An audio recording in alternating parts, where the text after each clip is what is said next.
24 tarde.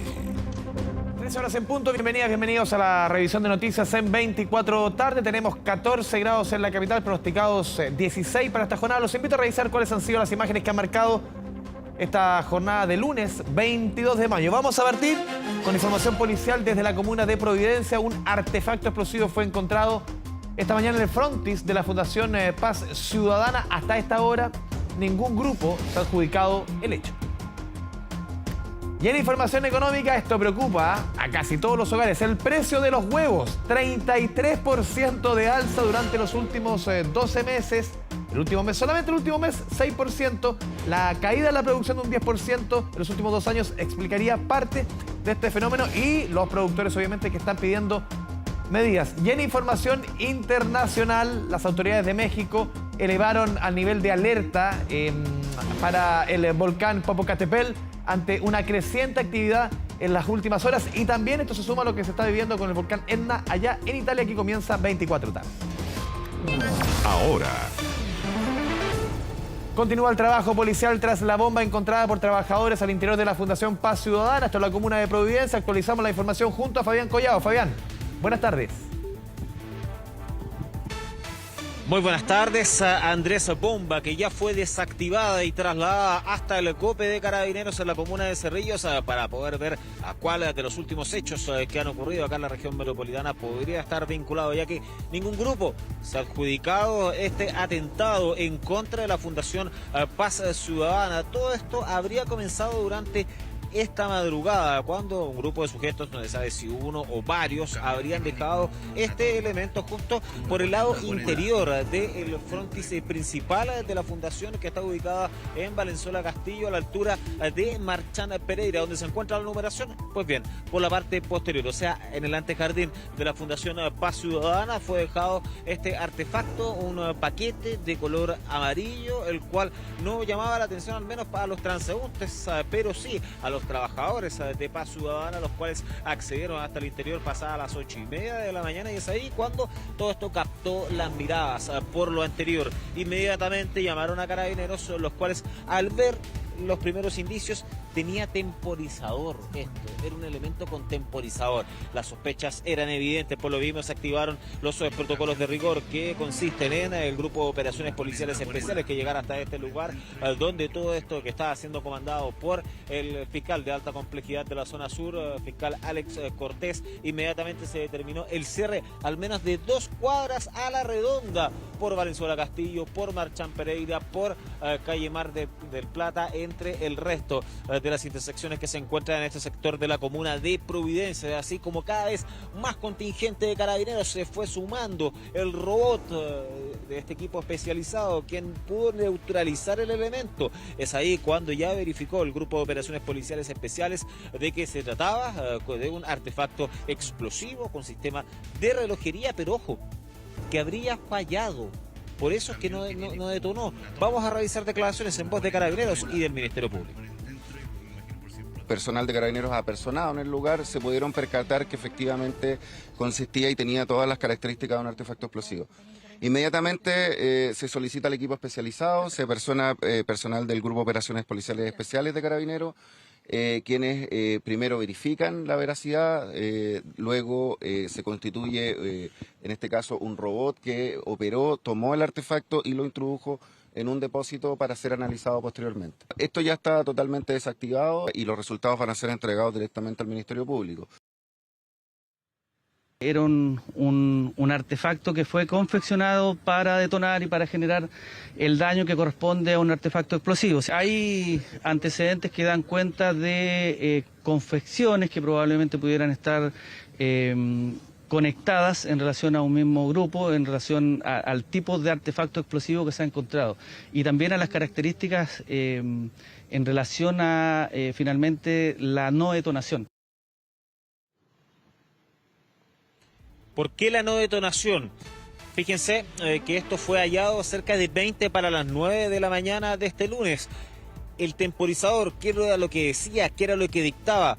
Al menos una hora antes o en un horario previo a cuando fue hallado. Y por eso es que en algún sistema del temporizador, que esto no habría sucedido y por eso es que lo termina detonando, dejando diversos daños, sobre todo en vista considerando que nosotros estamos en un sector residencial de la comuna de Providencia, no tan solo en contra de la Fundación Paz Ciudadana, sino que en contra de departamentos. Podría haber generado inconvenientes, daños, heridos, etcétera, cosa que afortunadamente no ocurrió. De todas maneras, inmediatamente se revisó todo el lugar donde no se hallaron panfletos de algún grupo adjudicándose esto, ni tampoco se han visto en las diferentes páginas de contrainformación de grupos anarquistas, así que algunos de estos se han adjudicado este ataque en contra de la Fundación Paz Ciudadana, la cual no había recibido ningún tipo de amenaza. Solamente hace algunos años habían sufrido un robo de sus dependencias, pero hasta el minuto absolutamente ningún tipo de amenazas en su contra. Eso sí, este elemento explosivo, esta bomba que fue dejada en el antejardín de la Fundación Paz Ciudadana, tendría vinculación o podría ser muy similar a la que les informamos a nosotros el año pasado en el grupo Angelini, el 19 de octubre del 2022 en el barrio El Golfo. Si ustedes recuerdan que ahí también, luego de un fin de semana, dejaron en el sector principal una bolsa de basura con un elemento explosivo que fue visto por personal de aseo, que lo trasladó incluso, y que es ahí que se confirma después que era un sistema de relojería, que era una bomba, algo bastante similar a lo que habría sido dejado acá, lo que se encuentra a mi espalda, la Fundación Paz Ciudadana, que afortunadamente no se vio afectada por daños. Vamos a revisar declaraciones en voz de su director respecto a este gravísimo caso. Primero, estamos absolutamente afectados como fundación, estamos consternados. Este artefacto pudo haber tenido consecuencias muy negativas para personas que trabajan día a día por tratar de hacer Chile un país más seguro, y por eso que nos afecta profundamente en lo anímico, en lo profesional también, el pensar que podríamos haber sido afectados de manera tan seria por producto de un artefacto del que fuimos víctimas hoy día. Nosotros no encontramos un vínculo todavía que nos permita explicar el por qué fuimos víctimas de este hecho. Y sin duda estamos colaborando con toda la investigación, con todos los antecedentes para que esto se esclarezca lo más rápido posible. Es lo que se busca, que se pueda esclarecer todos estos hechos que comenzaron entonces durante esta mañana. Para que se puedan hacer una idea, ese elemento que está siendo trasladado por el robot del Grupo de Operaciones Policiales Especiales de Carabineros fue dejado justo en este lugar.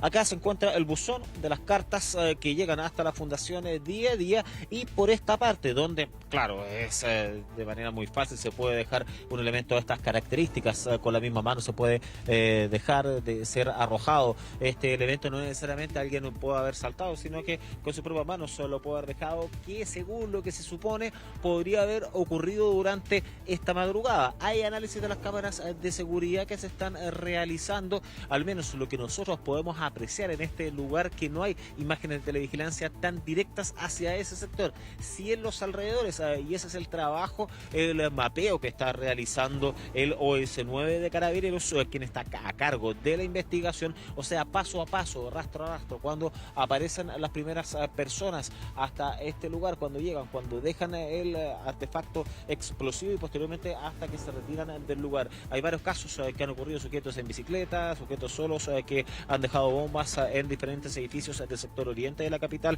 durante los últimos años. ¿Podría tener cierta vinculación? Efectivamente, al igual que el caso del edificio del Grupo Angelini, lo que ocurrió en octubre del año pasado, que también fue un sujeto el cual se bajó de un taxi, dejó ese elemento y posteriormente arrancó en una dirección desconocida. Ese es el tipo de modo de operar, al menos que está siendo investigado en este nuevo bombazo, que podría haber sido bombazo, es una bomba que fue dejada acá y que afortunadamente no dejó daños, pero estaría plenamente vinculada a otros casos por la confección de este elemento, y lo que se está a la espera también qué grupos se van a adjudicar esta situación que podría haber generado daños muy potentes acá en la comuna de Providencia, Andrés. Continuamos conectados, Fabián Collado, desde la comuna de Providencia. Muy buenas tardes. Revisamos otras informaciones de la jornada. Un camionero causó preocupación y estragos tras derribar un par de postes del alumbrado público y huir. Esto es la comuna de San Bernardo. El video es bien patente. Según datos preliminares, el conductor habría ingresado un pasaje no apto para este tipo de vehículos, quedando enganchado y destruyendo gran parte del tendido eléctrico residencial en calle Francisco de Camargo con Lonquimay. Vecinos del sector fueron a increpar al camionero para que se quedara en el lugar mientras llegaba Carabineros, generando un conflicto mayor y molestia por parte del conductor. Tras discutir varios minutos con algunos residentes, el chofer retrocedió en forma rápida y violenta su vehículo, provocando la caída de al menos un poste que cayó en una casa y varios cables, tras lo cual, lo veíamos antes, huyó del lugar.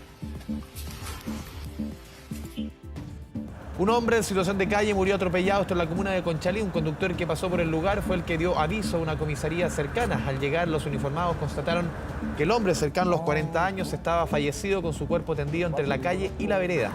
Testigos indicaron que el hombre, previo a su muerte, caminaba ebrio por el sector, por lo que se presume que habría caído en el lugar donde luego murió. La CIA de Carabineros quedó a cargo del procedimiento mientras se buscan posibles cámaras de seguridad en la zona. Bueno, el procedimiento en sí se genera ya que un testigo que iba en su vehículo detecta un cuerpo tendido en la vía pública, se percata que está fallecido y da aviso de inmediato a una unidad de Carabineros que está en el sector. La información que se mantiene es que esta persona habría ido transitando por la vía pública y fue atropellado al parecer por un vehículo de grandes dimensiones producto de la lesión que presenta. Se trata de un hombre adulto, no mantenemos la identidad todavía, toda vez que no aporta ningún documento alusivo a esta. Nos trasladamos al sur del país. 4 delincuentes con cuchillos intimidaron y golpearon a un hombre para robarle su vehículo hasta la comuna de San Pedro de la Paz. David Yáñez, con la información desde el Biobío. David, buenas tardes. Hola, muy buenas tardes. Efectivamente, se trata de este hombre de 64 años, quien a la 1:20 de la mañana del día domingo, del día de ayer, sacaba su vehículo para poder ir a buscar a uno de sus hijos. Fue ese momento el que aprovecharon 4 sujetos que se movilizaban en un automóvil, un Nissan Qashqai de color blanco, que efectivamente había sido robado la semana anterior desde el sector de Lomas Coloradas, también en San Pedro de la Paz, y que lo estaban usando básicamente para hacer patrullajes en esta misma calle, la calle Andalue de San Pedro de la Paz, para poder ver si efectivamente tenían la oportunidad para robar algún vehículo. Fue ese momento el que aprovecharon, abordaron a este sujeto con cuchillos, lo obligaron a salir de este vehículo. Él no estaba preparado para ser abordado de esta forma. De hecho, nos comentaba que ni siquiera pensaba que lo podían robar a esa hora y por eso tenía las puertas del vehículo abiertas. Luego de un forcejeo y que de hecho el dueño del vehículo trató de ponerse a salvo, estos sujetos en el estado alterado que tenían, de hecho nos indicaban que aparentemente estaban drogados, no lograron echar a andar el vehículo, trataron de recuperar las llaves desde el dueño se tuvo que defender, pues fue amenazado con cuchillas y tuvo que huir del lugar y finalmente lograron hacer andar el vehículo y llevárselo. Un registro de aproximadamente 2 minutos que duró este robo de madrugada, y la persecución de este vehículo fue seguida por cámaras de seguridad de San Pedro de la Paz hacia el sector de Coronel. Hay también registros de este mismo vehículo que estaba en dirección hacia el sur, donde finalmente se le pierde la pista. Lo único bueno, sí, que al menos Carabineros logró recuperar el segundo vehículo, el que había sido robado también en San Pedro de la Paz, pero que estaba siendo utilizado por estos sujetos para movilizarlo. Tenemos declaraciones relacionadas a este robo portonazo que ha causado gran temor en el sector de Andalue de San Pedro de la Paz. Escuchemos. Carabineros fue alertado por un robo con intimidación en el sector de Andalue. Fue así como se entrevistó con la víctima, quien manifestó que momentos antes habría sido intimidado por 4 sujetos con armas blancas, los que lo obligan a descender desde su camioneta, sustraen esta camioneta llevándosela de este lugar. Se tiraron 4 personas arriba de la camioneta, me intimidaron con cuchillos, me intentaron apuñalar las piernas primero, después pidiéndome las llaves o pidiéndome algo que yo no sabía ni siquiera dónde estaba. Ya este es el 6º auto que se roban en esta zona de los vecinos cercanos. El vecino lateral mío ya le robaron su vehículo, el vecino de enfrente le robaron su camioneta, 2 cuadras más abajo se robaron otro vehículo. Es un venir, llegar y llevar, digamos. De hecho, en la Municipalidad de San Pedro de la Paz nos confirmaron que al menos en la avenida Andalue y todo el sector alto de esta ciudad, que es un sector densamente poblado, no tiene cámaras de seguridad del sistema centralizado que maneja Carabineros, sino que estas se concentran en la parte más baja, razón por la cual también tienen temor los vecinos respecto a lo que pueda suceder más adelante. Se busca por parte de Carabineros dónde está esta camioneta robada de madrugada en San Pedro de la Paz. David Yáñez, muchas gracias por la información desde el Biobío. Buenas tardes. Vamos a continuar con otras informaciones de la jornada. A esta hora se desarrolla en Iquique la audiencia de formalización de los 3 marinos dados de baja, más otro que sigue en ejercicio, todos imputados por el asesinato a golpes de un hombre en situación de discapacidad. Pamela Araya con los detalles. Pame, buenas tardes. Hola Andrés, muy buenas tardes. Sí, es una audiencia de formalización del Juzgado de Garantía de Iquique que se está desarrollando de forma telemática y por motivos de seguridad también estos 4 detenidos no han sido retirados de ahí, por lo mismo se realiza de forma telemática. Y bueno, ellos ¿dónde están detenidos? ¿De dónde no han sido retirados? Quiero decir, desde la 4ª zona naval de Iquique. Ahí ellos se encuentran mientras se desarrolla esta formalización. Hay que decir que 3 de ellos fueron detenidos el viernes, quienes fueron dados de baja una vez conocido este caso, y el 4º fue detenido durante este sábado, luego de lo que hemos visto en imágenes y lo seguimos revisando entonces, que es esta brutal golpiza que se le dio a Milton Domínguez, un hombre de nacionalidad venezolana, un hombre en situación de calle que incluso había pedido ayuda en el Hogar de Cristo hace un tiempo luego de sufrir la amputación a propósito de una infección que sufrió una vez que llegó a nuestro país. Así las cosas entonces es que a ellos lo que busca la Fiscalía es imputarles el delito de homicidio calificado. Eso es lo que está buscando la Fiscalía entonces en esta formalización, a propósito de cómo se puede ver en las imágenes cuando estos marinos, bueno, 13 ahora exmarinos y el otro todavía que es uniformado, se ve cómo lo golpean incluso con las mismas muletas que él portaba. Ahora, ¿qué dice la defensa de acá de los imputados? Asegura que ellos se defendieron porque fueron asaltados por un grupo de personas y que en este caso se defendieron, cuando trataban de golpear al líder supuestamente de este grupo de personas, lo que es absolutamente desestimado por la Fiscalía. Es una situación que ha afectado profundamente a sus amigos, con quienes compartía él ahí en las calles de Iquique, y también a la representante de una organización que son organizaciones que están en el norte de nuestro país, que apoyan a los migrantes que llegan al territorio nacional, que llegan, claro, por pasos ilegales, pero muchos se autodenuncian allí para comprobar que no tienen antecedentes penales ni traen ningún tipo de sustancia ilícita. Lo que ella asegura también es que acá, claro, buscan justicia, pero además hicieron una protesta ahí en el frontis del tribunal. Vamos a escuchar lo que dijeron. Realmente era una buena persona, padre. ¿Cómo le puedo explicar? Pues una persona que es invalorable, pues no hace mucha falta porque todos los días compartíamos con él, pues. Sí, yo con él el que más trataba, pues, ¿me entiende? El que más estaba con él todas las mañanas. Nunca yo lo vi meterse con nadie, ni le apoyaba las cosas malas tampoco. Eran las personas que veía que alguien estaba haciendo algo malo y era de los primeros que se ponían contra de cosas así, ¿sí ve? Esta persona lo conocemos muy de cerca, ya que hemos seguido este caso social. Nunca él ha estado solo, siempre ha sido parte de nosotros, y hoy día como migrantes también decimos que tiene que haber justicia. Si hoy día los grandes crímenes que también los migrantes han cometido, se ha pedido justicia y se ha hecho justicia, creemos también que cuando nos pase a nosotros, como cualquier persona, también tenemos derecho a tener justicia. El sentir frente a la muerte entonces de Milton Domínguez, este hombre colombiano que llegó a nuestro país durante la pandemia. Él no pudo trabajar, a propósito también que sufrió esta amputación porque él tenía el título de técnico en paneles solares. Ahora, respecto de lo que ha ocurrido con estos marinos formalizados, bueno, ayer durante la conmemoración de las glorias navales habló el almirante de la Armada al respecto, y ahí habla sobre la decisión que se va a tomar sobre este 4º detenido. Vamos a escuchar sus palabras. Esto nosotros no lo vamos a tolerar, y por eso que la primera medida que dispusimos institucionalmente, porque había unos registros gráficos que estaban claramente, ¿no es cierto?, demostrando lo que había ocurrido. Yo me comuniqué con la ministra de Defensa y le dije que habíamos tomado la decisión de separar del servicio a los hombres que estaban involucrados, en espera, ¿no es cierto?, de que se realice este día lunes el control de detención. Nosotros vamos a esperar el resultado de mañana, de la audiencia que tienen mañana, ¿no es cierto? Y ahí vamos a tomar la decisión de si efectivamente están los méritos suficientes para que esa persona también sea separada del servicio.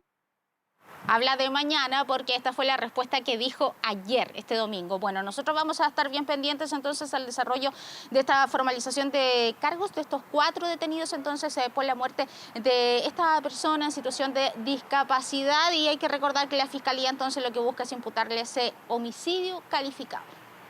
Araya, muchas gracias por el completo informe. Buenas tardes. Buenas tardes. Y un hombre de nacionalidad peruana fue detenido por ser el presunto responsable del homicidio de un comerciante sirio. Esto en agosto del 2022. Cristian Cereceda nos cuenta los detalles de esta noticia. Cristian, buenas tardes.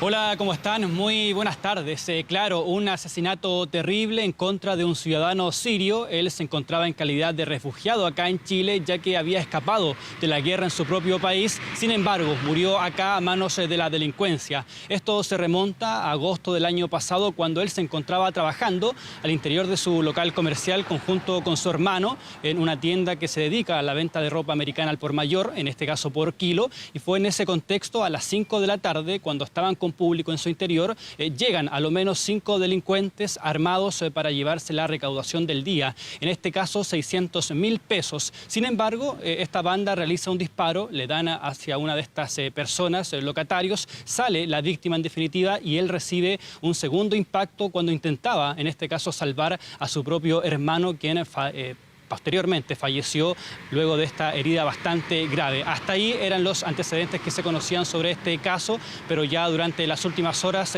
Carabineros, en conjunto con la Fiscalía Metropolitana Centro Norte, lograron la detención de una persona, un ciudadano peruano de 30 años, quien había escapado hacia Perú por un paso no habilitado durante el verano. Sin embargo, regresó a Chile durante estas últimas semanas y es ahí donde la policía mantenía interceptado un teléfono de un familiar, y cuando él da aviso que va a volver a territorio nacional es cuando Carabineros cae y logra su detención. En este caso, un hombre que ya cuenta con antecedentes policiales y que en primera instancia estaba posicionado dentro de este asalto. Sin embargo, la víctima, el sobreviviente, en este caso el hermano del ciudadano sirio, reconoció a esta persona como el hombre que disparó. Por lo tanto, fue formalizado por este mismo homicidio y él se encuentra ya en prisión preventiva. Durante esta jornada habló Carabineros, también el fiscal. Pasemos a revisar esas declaraciones. Que existe un conductor de alguna aplicación móvil que es retenido en contra de su voluntad por medio de la intimidación de armas de fuego que mantenía esta organización criminal. Este conductor fue obligado para trasladar a los individuos hacia el lugar del delito. Luego este conductor se le procede a tomar declaración y se observa la dinámica que acabo de declarar. Noviembre, diciembre, él salió hacia Perú, estuvo en Perú unos meses y salió por paso no habilitado. Es decir, era una persona que en cualquier momento se podía fugar, como lo hizo. Afortunadamente volvió a Chile y como nosotros manteníamos interceptaciones telefónicas, pudimos percatarnos de eso y lo pudimos detener. Claro, todo indica que este asalto fue planificado porque se trata de un negocio dedicado puntualmente a lo que es la venta de ropa americana al por mayor, por kilo, que tiene su horario establecido, y es ahí cuando llega esta banda a bordo de 12 vehículos. Uno de estos era de la ex suegra de uno de estos integrantes y el segundo era un conductor de una aplicación móvil a quien le solicitaron un viaje y en el camino lo retuvieron, lo obligaron a llegar hasta este mismo lugar para posteriormente escapar. Sin embargo, lo que hicieron fue huir en los primeros metros a pie para no quedar registrado en las cámaras de seguridad y así que no quedara lo que es identificada su patente. Eso también dificultó un poco más la investigación, pero en definitiva ya hay un detenido y habría un segundo ya identificado. Durante esta mañana pudimos hablar con el hermano de la víctima, el sobreviviente, y él nos contaba que sigue atendiendo este mismo local. De hecho, ya abrieron una tercera sucursal en honor a su hermano. Él escapó de la guerra en Siria, pasó por varios países hasta llegar a Chile en definitiva, abrir este mismo negocio y y su sueño era ser un empresario, poder tener un ingreso mucho más cómodo y así ayudar a su familia que se mantiene en Siria, por supuesto también en una condición de pobreza a causa de esta misma guerra. Por lo tanto, han seguido trabajando, ahora tienen sí una mayor cantidad de cámaras de televigilancia, están trabajando con el municipio para realizar una mayor cantidad de fiscalizaciones, pero tienen mucho más cuidado con la gente que ingresa a esta especie de bodega para, por supuesto, llevarse los distintos productos. ¿Qué fue lo que dijo el hermano? Lo pasamos a revisar de inmediato. Primero disparó un palazo en el aire al entrar, a meternos miedo y a asustar a la gente acá. Y después me dispararon a mí. Al escuchar eso, mi hermano salió de la caja a defenderme y le pegaron un balazo también.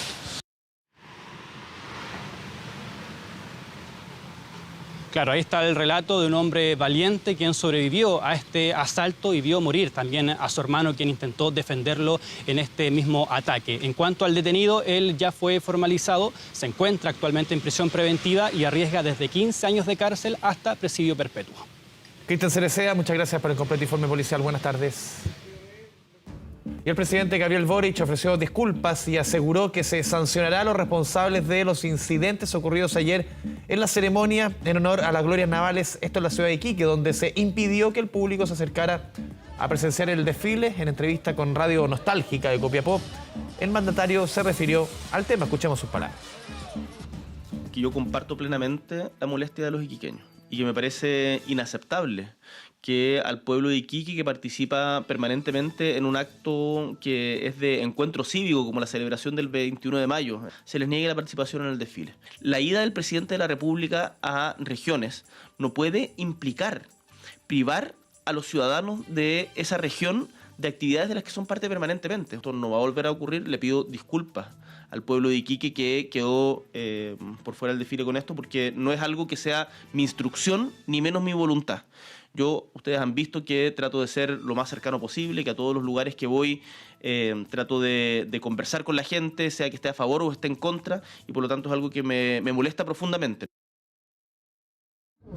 Ahora. Vamos con la información del momento. El sexto tribunal oral en lo penal de la región metropolitana condenó al denominado profesor del torniquete, Roberto Campos, a 3 años de libertad vigilada y una multa de 11 UTM, 700.000 pesos. Recordemos que vemos en imagen este docente que fue sorprendido destrozando el torniquete de la estación San Joaquín en la línea 5 del metro, esto en octubre del año 2019. También Campos nuevamente fue detenido en abril de este año, acusado de rayar la tradicional iglesia de San Francisco. Con esta información del momento, reiteramos que el sexto tribunal oral en lo penal de Santiago condenó a 3 años de libertad vigilada y una multa de 11 UTM, 700.000 pesos a Roberto Campos Valls como autor del delito de daños ocurridos en la estación Metro San Joaquín en octubre del 2019. Con esta información nos vamos a la pausa en 24 tardes.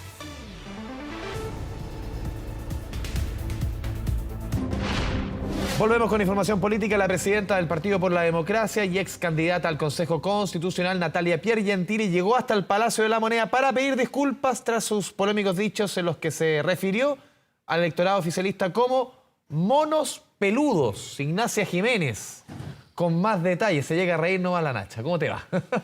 ¿Cómo están? Muy buenas tardes. Frase de comentario obligado durante esta jornada acá en el Palacio, del que temprano Natalia Piergentili aseguró sentirse avergonzada su ingreso acá al Palacio de la Moneda, reunión del comité político de los partidos del gobierno con los ministros del presidente de la República, y aseguró que iba a pedir disculpas. Eso es lo que hizo adentro de este comité, del que incluso no pudimos captar imágenes como es habitual todos los días lunes. Pide las disculpas formales, dice ella, por palabras que no fueron en el tono correcto, más allá del fondo del mensaje que ella quería entregar, este llamado a la reflexión de la alianza de gobierno después de esta derrota electoral del oficialismo en la campaña de consejeros constitucionales. ¿Qué es lo que dijo Natalia Piergentili cuando llegó hasta acá, hasta el Palacio de la Moneda, pasada las 11 de la mañana? Pasemos a revisarlo. Voy a ofrecer, tal como lo hice en Tolerancia Cero anoche, mis disculpas sobre una analogía muy desafortunada sobre la comunidad LGTBI, que nada hace sentido respecto de lo que es mi partido y las luchas que ha tenido, por cierto también a otras alusiones poco afortunadas, pero también a explicar los puntos de fondo que quise relevar porque me parece que siguen siendo importantes de trabajar colectivamente. No está en duda y no ha estado nunca la permanencia del PPD en el gobierno, y por eso para mí es tan importante aclarar mis dichos, aclarar en las partes en que cometí errores profundos y que me siento muy avergonzada, pero también invitar a la Alianza de Gobierno a reflexiones que yo creo que son necesarias. Temprano en la mañana, antes de este comité, se reunió el oficialismo sin el PPD en la Federación Regionalista Verde Social para justamente conversar sobre este tema que generó asperezas al interior, molestia al interior del oficialismo. Decían temprano algunos de los dirigentes del oficialismo que estaban molestos, que había que conversar esta situación, más allá que ya terminado este comité político, algunos minutos atrás hayan dicho que se comienza a superar con las disculpas ya esta molestia y que es algo que tiene que quedar de lado y volver a esta unidad de propósito con la que se cuadraron ya después de las elecciones. Pasemos a revisar las declaraciones de algunos de estos dirigentes que planteaban la molestia y también cómo ellos consideran tiene que seguir de aquí en adelante el trabajo de esta alianza de gobierno. No nos parecieron sus palabras y no es la forma en que la alianza de gobierno debiese tratarse cuando tiene opiniones diferentes. Ella puede tener su opinión, pero no es la forma de tratar a la lucha, por ejemplo, LGTBI, a los avances en el feminismo, que en su partido hay representantes muy importantes. Tratarlos de esa forma. No podemos echar a perder el trabajo que está haciendo bien el gobierno con declaraciones, no podemos perder el tiempo en eso. Más allá de las palabras inapropiadas de Natalia, creo que ella hace una crítica y que esa crítica debe hacerse en los espacios que corresponden. La intención de nuestras reuniones de partidos políticos es precisamente aquella, que todos los problemas, las críticas y las ideas que tengamos las hagamos en el seno de la alianza de gobierno y que tengamos una sola opinión frente al gobierno para apoyar al gobierno y también en el Congreso. Y con ese mensaje justamente el que decía recién la presidenta del PS es con el que salen ya una vez terminado este comité político, los partidos que participaron durante esta jornada acá en el Palacio de la Moneda, el Partido por la Democracia, respaldado aquí por el Partido Humanista, también el Partido Liberal y Comunes, todos los dirigentes detrás de Natalia Piergentili aceptando sus disculpas y el PPD asegurando que más allá de las voces internas que hay dentro de su partido que han dicho que incluso esto da pie a reflexionar su permanencia del gobierno, dice que eso no está en duda, que incluso es un sinsentido. Le consultábamos durante esta jornada, eso sí, a la vocera de gobierno, Camila Vallejo, sobre esta situación que la misma ministra del Interior reconoció en algunas entrevistas durante esta jornada, generó molestia. Pasemos a revisar las declaraciones de la ministra vocera de gobierno. Recogemos las disculpas públicas, pero nos centramos en lo que es más relevante, ¿no? Que es el hacer, no las discusiones o las peleas por la prensa. Y fue justamente la reflexión que ya se hizo en el último comité político ampliado. Entendemos que la presidenta del PPD no estuvo, pero sí estuvo un representante del PPD en ese espacio. Aquí nadie ha eludido jamás ni eludirá jamás las reflexiones políticas que son necesarias en todo momento. La ministra hacía alusión a la reflexión que se hace la semana pasada en este cónclave en Cerro Castillo, donde justamente Natalia Piergentili no participa, lo hace sí su secretario general. Vamos a ver si esa reflexión se extiende también ahora ya a la interna de la alianza de gobierno a raíz de lo que pasa con esta entrevista del fin de semana de la presidenta del PPD y cómo ya se liman las asperezas después de estas disculpas que ofrece durante esta jornada la dirigente del Partido por la Democracia. Sí, son las réplicas del 7 de mayo. Ignacia Jiménez, muchas gracias. Buenas tardes. Internacional. Revisamos la información más relevante ocurrida en el planeta durante esta jornada junto a Belén Arellano aquí en el estudio. Belén, buenas tardes. Hola Andrés, ¿cómo estás? Exactamente, tenemos distinta información internacional. Partamos con volcanes, porque tenemos dos volcanes, pero vamos a partir específicamente en México, donde las autoridades de ese país elevaron el nivel de alerta para el volcán Popocatépetl ante una creciente actividad, esto durante las últimas horas. Un día después que las operaciones en el aeropuerto de Ciudad de México tuvieran que ser suspendidas temporalmente, eso sí, por la caída de ceniza de parte de este volcán, Protección Civil anunció que el nivel de alerta aumentó a la fase amarillo 3. Este es el nivel previo al rojo, que ya es de alta peligrosidad, es decir, aumenta el riesgo, pero todavía estamos en un nivel, Andrés, que es manejable dentro de los estándares mexicanos. Varios estados cercanos al volcán decidieron suspender, eso sí, las clases presenciales ante la caída de ceniza y también las condiciones del aire. En Puebla, por ejemplo, una de las zonas más afectadas por la erupción de este volcán, se van van a realizar simulacros de evacuaciones en caso de ser necesaria para la movilización de la población y que estén preparados en caso de que pase ya de amarillo 3 y sume o avance hacia nivel rojo, algo que por el momento las autoridades están monitoreando allá en México y no habría ocurrido o no va a ocurrir por lo menos durante las próximas horas. Pero te decía yo, Andrés, que no es el único volcán que tenemos durante esta jornada. Exactamente, el Etna. Lo tenemos ahí en la pantalla dividida porque reabrieron el aeropuerto internacional de Catania después de que la erupción del volcán, que ahí estamos viendo en imágenes, el más activo de Europa, ubicado en Italia, entonces se activara nuevamente. El incremento ahí en la actividad del Etna, que está emplazado en la isla de Sicilia, y también su caída de cenizas volcánicas en las pistas del aeropuerto de Catania obligó a suspender las actividades aéreas hasta que las condiciones de seguridad mejoraran. Finalmente, durante la jornada de este lunes mejoraron y por eso se reabrieron las puertas del aeropuerto. Sí, son volcanes que en el caso del Etna, ustedes también han reportado muchas veces, por ejemplo, en Hawái, el Kilauea, son volcanes que recurrentemente están mostrando esta cara, que obviamente queda temor. De todas maneras, son volcanes que, tú lo decías, recurrentemente estamos hablando de ellos porque son los más activos y también en este caso es que da esa peligrosidad. Las autoridades habían dicho ya en el caso de Italia que había que esperar a que la situación mejorara. Finalmente ya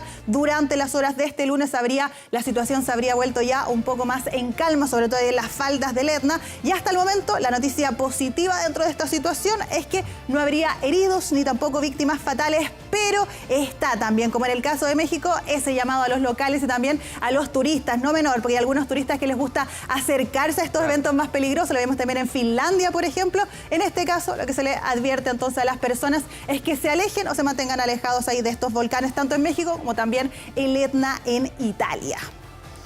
Cambiamos ahora completamente de tema, Andrés. Hablemos del Vaticano, que envió a Bolivia un importante investigador por el escándalo de pederastia dentro de los jesuitas que está viviendo ese país. Hace unas semanas se publicó en el diario ahí secreto difunto jesuita español Alfonso Pedrajas, donde admitía que abusó de más de 80 niños en colegios bolivianos y que sus superiores lo sabían todo y lo encubrieron. La Santa Sede entonces envió al sacerdote Jordi Bertomeu para investigar estos hechos y el sacerdote español ha participado de numerosas misiones en Latinoamérica. ¿Estuvo acá? Exactamente, en Chile, exactamente. Fue parte de esa misión que vino en el caso de Chile y que ahora él, sin chicluna, eso sí, va a viajar hasta Bolivia para poder investigar estos más de 80 casos, al menos 80 casos de niños abusados allá en Bolivia. Cuando el Papa era escéptico respecto a la investigación a un ex obispo de Osorno, mano derecha de Caradima, obviamente pone a estos investigadores y también poner en relevancia lo que sucede con los jesuitas. Otro país en que los jesuitas se ven involucrados en este tipo de casos. Tenemos larga data de lo que ha sucedido en nuestro país durante los últimos años.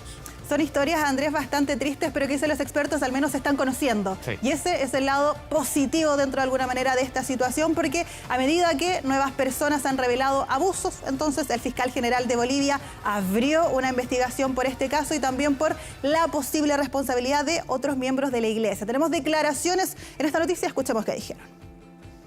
Entre las víctimas hay ex jesuitas que han sido formados por esta persona. En resumen, él no solo abusó de alumnos, sino también de jesuitas en formación. Y hemos tenido de maestro a un predador sexual durante 2 años. Varias víctimas han terminado en psiquiátricos, varias víctimas han terminado en situaciones muy lamentables. Bueno, ahí escuchamos, Andrés, parte entonces de esas declaraciones de las autoridades bolivianas que solamente decían... un punto que se me quedó un nombre, era Juan Barro, el ex obispo de Osorno, que no lo tenía en el frescón, en el comentario anterior.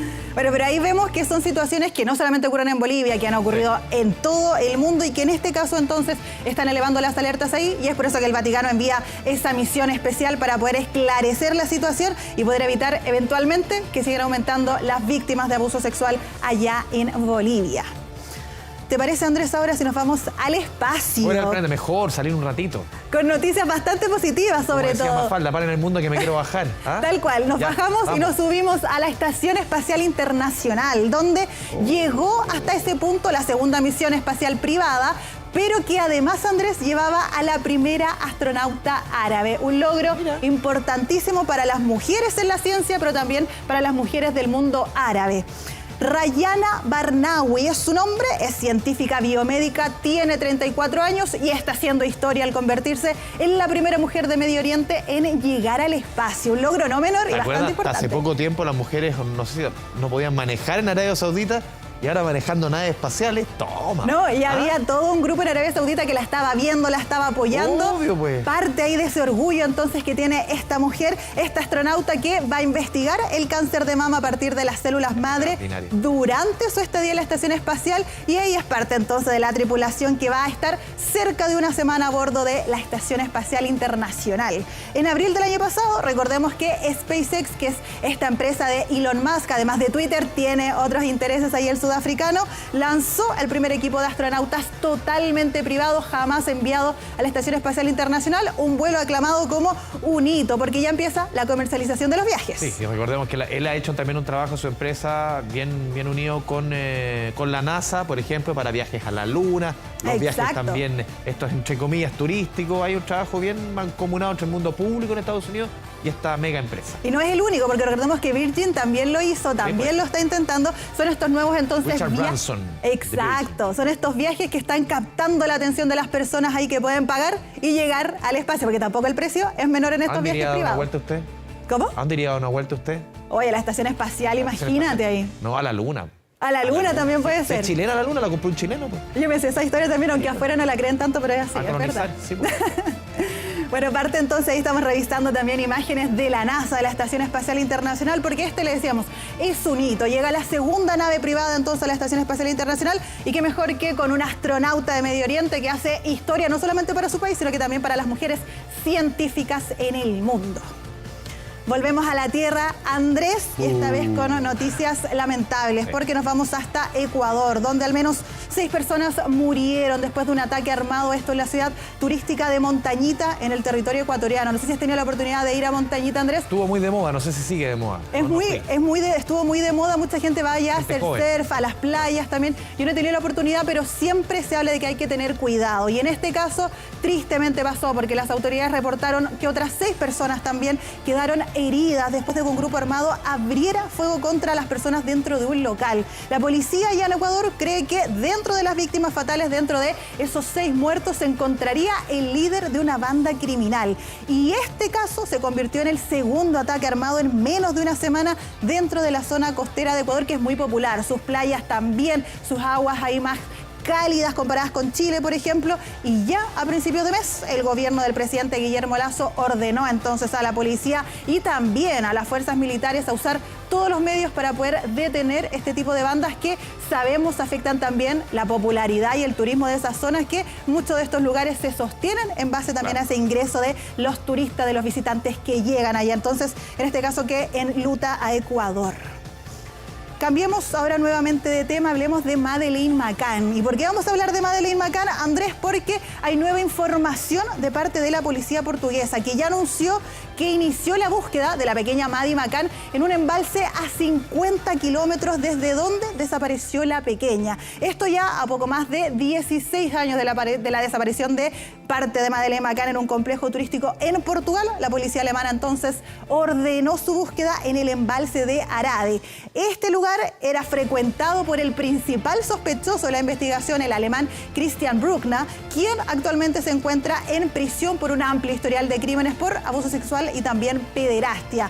Y esta no es menor, Andrés, porque sería la primera gran operación de búsqueda desde 2014. Hay de todo tipo de equipos, hay buzos en el agua también, con exploraciones en terreno. La policía incluso va a revisar ese lugar con la intención de conocer si queda algún tipo de prueba, vestigio, que puedan ser ahí, que puedan aportar nuevos datos sobre la desaparición de Madeleine McCann. Es un caso que cada cierto tiempo da nuevos episodios. Recordemos el último, cuando una joven aseguró, creo que era polaca, aseguró ser Madeleine McCann y era un embuste. Que después con el ADN, incluso los padres de Maddie se hicieron el ADN porque no perdían la esperanza, y ahí es lo que dicen los expertos, es la esperanza lo que hace que siga esta investigación para eventualmente, dicen los padres y la policía, poder encontrar a Maddie McCann con vida, o al menos algún tipo de rastro que pueda dar con esa pequeña británica.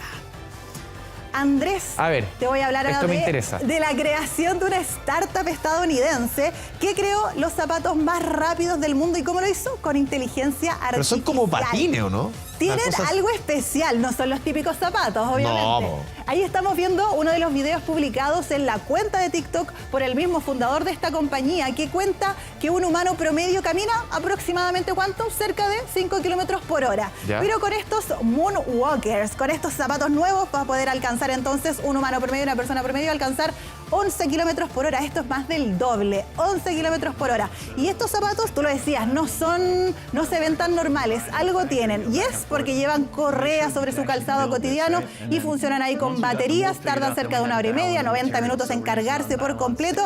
Y su precio, ¿a cuánto está? $1.400. Esto es un poco más de 1 millón de pesos chilenos. No es algo barato, pero si a alguien le interesa, solamente están comercializándose por ahora en Estados Unidos estos Moonwalkers, los zapatos más rápidos del mundo creados hasta ahora. Algunos decían, les recordaba un poco a Volver al Futuro con estas creaciones. Claro. Y ahí también ver hasta dónde llega la inteligencia artificial, creados con inteligencia artificial. Límite de la inteligencia artificial, un tema bien en boga hoy día. Es verdad, ¿dónde están los límites de la propiedad intelectual? En esto puede ser, sí, pero en otras cosas uno dice, nos van a reemplazar muy luego. Una delgada y fina línea ahí, Andrés, que abre muchos cuestionamientos, es verdad. Pero ya vamos terminando entonces con esta revisión de noticias internacionales. El lunes terminemos en una nota entretenida, feliz para partir la semana con este viral, este oso cachorro que fue captado por las cámaras de seguridad mientras arrastraba un tarro de basura, esto obviamente en Estados Unidos. Un hombre en Carolina del Norte estaba revisando las cámaras de seguridad cuando se encuentra con esa imagen de este osito negro que estaba empujando ese basurero en la entrada de su casa. Y si bien el propietario ahí de esa casa dice que usa un soporte de metal a prueba de estos animales para evitar que justamente entren a esos contenedores, como por ejemplo cuando se habla de para protección de guaguas, en este caso para protección de osos. Sin embargo, eso no fue suficiente para detener a este animalito. O sea, no pudo abrir el contenedor, lo sacó. Pero se lo llevó, se lo movió un poco y ahí justamente estamos viendo esas imágenes, el dueño de ese basurero afectado, que es el mismo hombre que hace semanas se hizo viral por encontrarse, Andrés, con otros animales también allá en Estados Unidos. Belén Arellano, muchas gracias por el compartir. Nos vemos. 13:54 y nos vamos con el oso que quería comer basura, pero no pudo comer basura. Lo intentó. Ya, nos vemos. Que esté bien.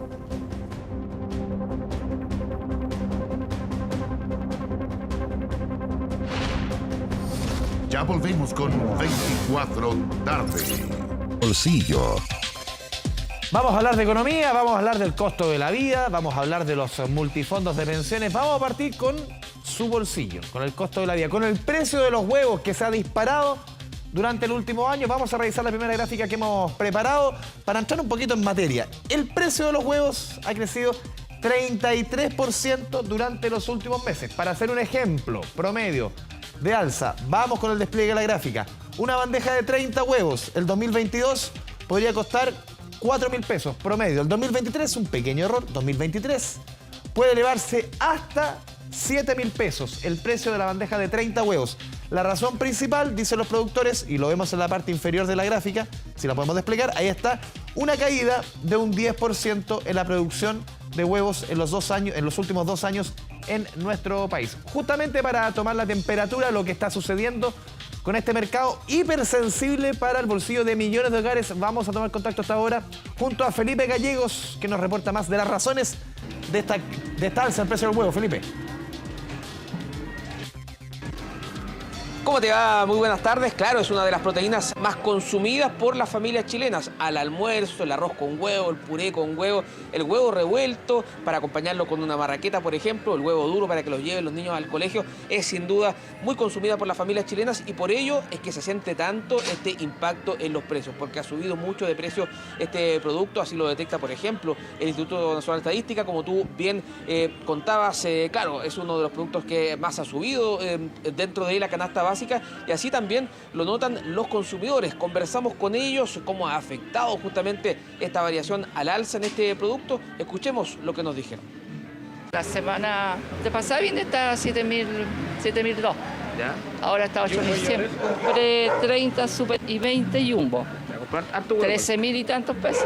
Es un alimento esencial para un hogar. Antes compraba uno una bandeja de huevo. Estaban a 200 pesos, ahora ya están sobre 300 pesos la unidad. Mucho, no sé. Uno que vive de una pensión, imagínese. Un huevo, una bandejita de huevo que le cueste como 10.000 pesos, es mucho para uno, es mucho.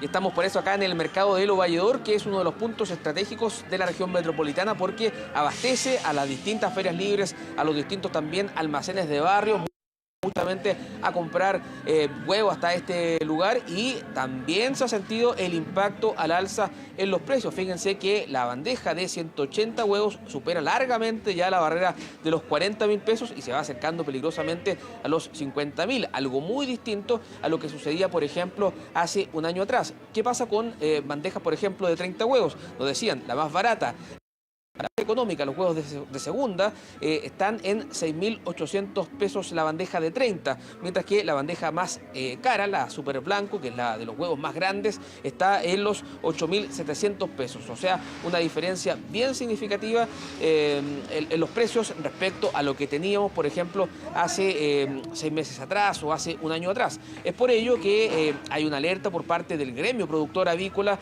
Chile Huevos, que está pidiendo literalmente al gobierno tomar medidas con el tema de la gripe aviar, vacunar los planteles, tomar medidas porque se ha reducido justamente la producción de huevo en el país producto del impacto que ha tenido la gripe aviar en los distintos planteles de producción justamente de huevo. Escuchemos justamente lo que nos dicen desde la industria y esta petición formal al gobierno para que no siga justamente el impacto de la gripe aviar dando un duro golpe a los bolsillos de las familias chilenas.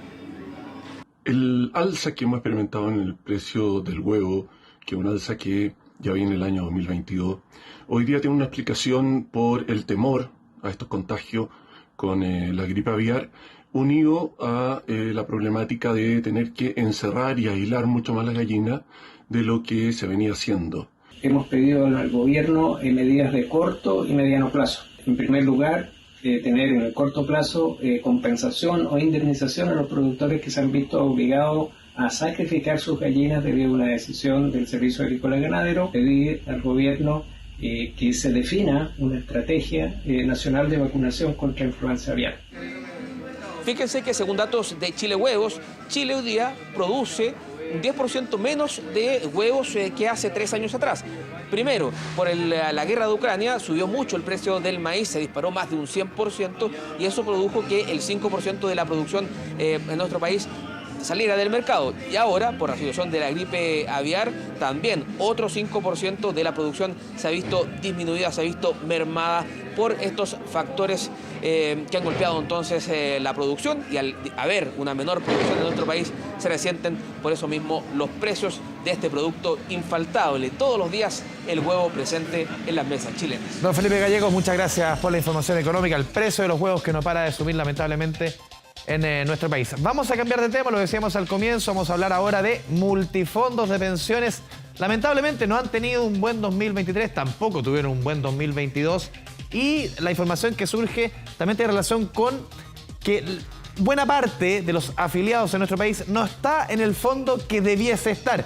Técnicamente, uno puede elegir dónde estar. Claro, en ciertos rangos de edades el sistema te obliga a estar en ciertos fondos, pero uno tiene cierto rango para elegir y buena parte de los chilenos, de los cotizantes, no está en el lugar donde debiese estar. Vamos a revisar la siguiente gráfica. 12 millones de afiliados al sistema de AFPs hoy día en Chile, de los cuales, vamos a la siguiente gráfica, 1 de cada 2 cotiza regularmente. O sea, hay 2 afiliados, 12 millones de afiliados, pero solamente 6 cotiza regularmente todos los meses.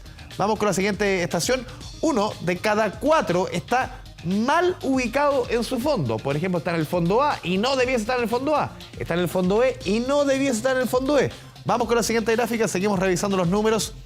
Son exactamente 3.056.090 los que están en el fondo incorrecto. Por eso decíamos, de 12 millones, 3 millones, 1 de cada 4 no está en el fondo correcto. Vamos con la siguiente gráfica. El 54% de ellos son hombres, 1,6 millones de personas. Y el 46% restante son mujeres, 1,4 millones de personas. Vamos con la siguiente gráfica para explicar más o menos cuáles son los fondos donde hay más personas, equivocadamente podríamos decir. El fondo E, 867.000 afiliadas, mal ubicados. El fondo B, 832.000 afiliados, mal ubicados. Y lo que más llama la atención en el fondo E es lo siguiente que les voy a mostrar. Que en el caso del fondo E, el 88% de las personas que están ahí no debiesen estar en el fondo E. Están mal ubicados. ¿Por qué? Vamos con la siguiente estación. Porque en el fondo E se recomienda para personas, hombres mayores de 61 años, mujeres mayores de 56, a menos de 5 años de jubilar. Buena parte, casi el 88% de las personas, hombres y mujeres, en el caso de los hombres menores de 61, en el caso de las mujeres menores de 56, que están en el fondo E, que es el menos riesgoso. En el fondo A, por ejemplo, se recomienda para menores de 40 años, buena parte de los que están ahí, casi el 60%, son mayores de 40 años. Y vamos con la última estación, también hubo mucha recomendación de terceros que ya están regulados de acuerdo a la normativa vigente en nuestro país, y eso ha llevado a que muchas personas, sobre todo, estén en el fondo A y en el fondo E, también en el fondo B. Por error, escuchamos declaraciones de expertos que nos explican este fenómeno. Más de 3 millones de personas, equivalentes al 24% del total de afiliados al sistema, estaban ubicados en multifondos distintos de los recomendados de acuerdo con su edad. Muchas de estas personas mal ubicadas en los fondos estén ubicadas en fondos extremos como el A o el fondo E, podría dar cuenta de todavía rezagos en decisiones que fueron adoptadas en el pasado, en presencia de recomendaciones de terceras que hacían moverse a las personas de un fondo a otro. Vamos a cambiar de tema, vamos a dejar la economía, vamos a revisar otros temas de la contingencia en nuestro país. Aquí en 24 tarde, encapuchados, armados, quemaron 2 viviendas y un automóvil en un sector rural de la comuna de Victoria. Los sujetos dispararon al aire e intimidaron a 2 familias. Ricardo Campos nos cuenta los detalles. Roca, buenas tardes. Sí, ¿qué tal? ¿Cómo les va a todos? Muy buenas tardes. Y las primeras imágenes fueron grabadas por testigos con sus teléfonos celulares de lo que estaba aconteciendo en este lugar, en el kilómetro 21 de la ruta CH-181 que une las comunas de Victoria con Curacautina, acá en la macrozona sur del país, en la provincia de Malleco, en la región de la Araucanía.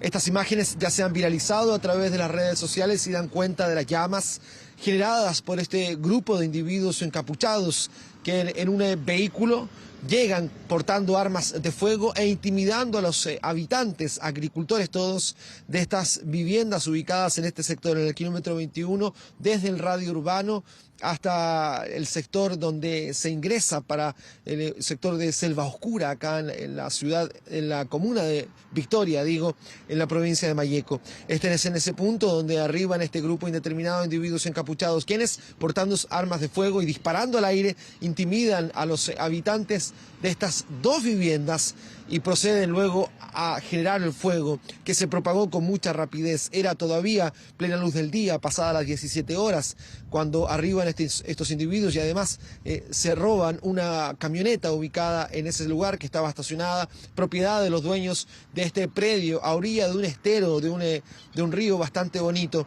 situado en este punto, en el acceso casi a Selva Oscura, acá en la comuna de Victoria. Se generó un amplio operativo policial por parte de las Fuerzas de Control y Orden Público de Carabineros para intentar dar con los responsables, porque quemaron estas 2 casas, generaron el fuego que se propagó con mucha rapidez, 2 viviendas, una bodega en total y un vehículo también resultó quemado, más la sustracción de una camioneta.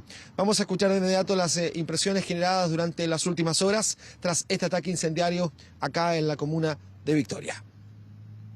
Personas desconocidas, a lo menos 5, llegaron en un vehículo y portando armas de fuego procedieron a intimidar a 2 familias para posteriormente incendiar 2 viviendas que se encontraban al interior, retirándose del lugar.